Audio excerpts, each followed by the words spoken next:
Hai, Assalamualaikum warahmatullahi wabarakatuh. Padu, terima kasih kerana masih terus setia bersama dengan channel saya, Abdul Muiz Rosli.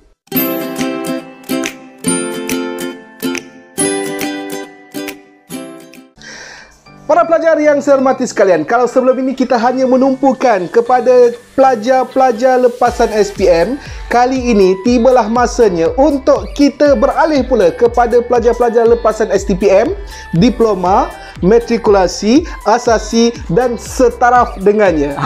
Kan hari ini kita dah boleh semak dah sama ada kalian terpilih ataupun tidak untuk temuduga mengikuti kursus-kursus yang ada temuduga. Antara program bertemuduga yang sekarang ini sudah boleh disemak ialah Ijazah Sarjana Muda dengan Pendidikan. Kalau lepasan SPM kita sebut sebagai UKCG, Ujian Kelayakan Calon Guru. Tetapi untuk pelajar-pelajar lepasan STPM dan setaraf, untuk masuk ke bidang perguruan, ada satu ujian yang kita namakan sebagai METC. Apa itu ujian METC?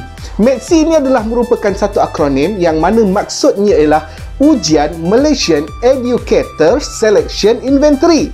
METC. Ujian METC ini adalah merupakan satu ujian untuk menilai sama ada calon itu layak ataupun tidak untuk mengikuti kursus perguruan. Kerana apa? Kerana ujian ini adalah untuk memastikan calon yang memohon betul-betul berminat untuk menjadi seorang guru dan berkebolehan untuk mengajar. Minat, semua orang minat. Suka nak jadi cikgu, ramai orang suka nak jadi cikgu. Tetapi, boleh ataupun tidak untuk kita mengajar. Ujian METC inilah yang akan menentukan sama ada kita ini layak ataupun tidak. Semua calon yang memohon kemasukan Ijazah Sarjana Muda Pendidikan di Universiti Awam mesti melalui dua proses tapisan, iaitu yang pertama ujian METC, yang kedua adalah merupakan temuduga. Ini bermaksud ujian METC adalah merupakan satu ujian wajib kepada pelajar-pelajar yang nak mohon untuk menjadi cikgu. Kalau ditanya apakah syarat-syarat untuk menduduki METC, mereka yang telah ditawarkan untuk menduduki METC ini dah tentulah mereka yang layak, kan? Kalau tak layak, anda tak boleh nak mohon. Kalau tak boleh nak mohon, macam mana anda nak dapat? Maksudnya bila anda dah layak dan dipanggil untuk temuduga, maksudnya anda layak lah, kan? Jadi kepada anda yang dapat temuduga ujian METC ini, terutamanya mereka yang berminat untuk menjadi cikgu, harap dapat bersedia. Baik pelajar-pelajar sekalian, komponen ujian METC ini ada 4. Maksudnya ujian METC ini ada 4 komponen dan terdiri daripada 300 soalan untuk dijawab dalam masa 1 jam. Pertama sekali, personality, ada 110 soalan. Yang kedua, komponen minat kerjaya, 60 soalan. Yang ketiga, komponen nilai integriti, ada 70 soalan. Dan komponen keempat yang kita namakan sebagai kecerdasan emosi, ada 60 soalan. Jumlah keseluruhan ialah 300 soalan untuk dijawab dalam masa berapa lama? 1 jam sahaja. Okey, kalau ditanya kenapa ujian METC ini diadakan? Yang pertama sekali, 4 komponen ujian METC ini adalah untuk menyaring calon-calon guru yang memiliki ciri-ciri pendidik berkualiti. Maksudnya, cara kita nak menyaring. Katakan kita ada 10,000 ataupun 20,000 permohonan, kan? Kita nak cari pendidik yang berkualiti. Macam mana?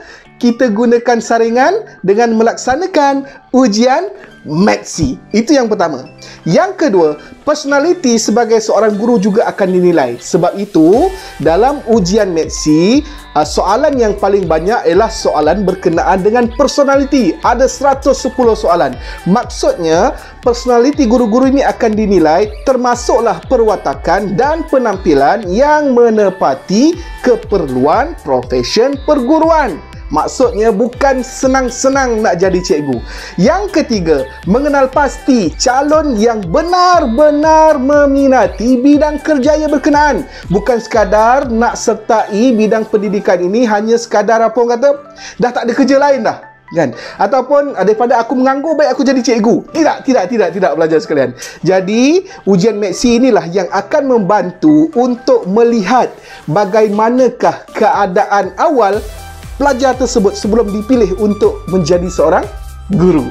Yang keempat, nilai integriti. Kan tadi saya ada sebut nilai integriti ada 70 soalan, iaitu soalan yang kedua terbanyak selepas personality. Jadi nilai integriti tersyasyul.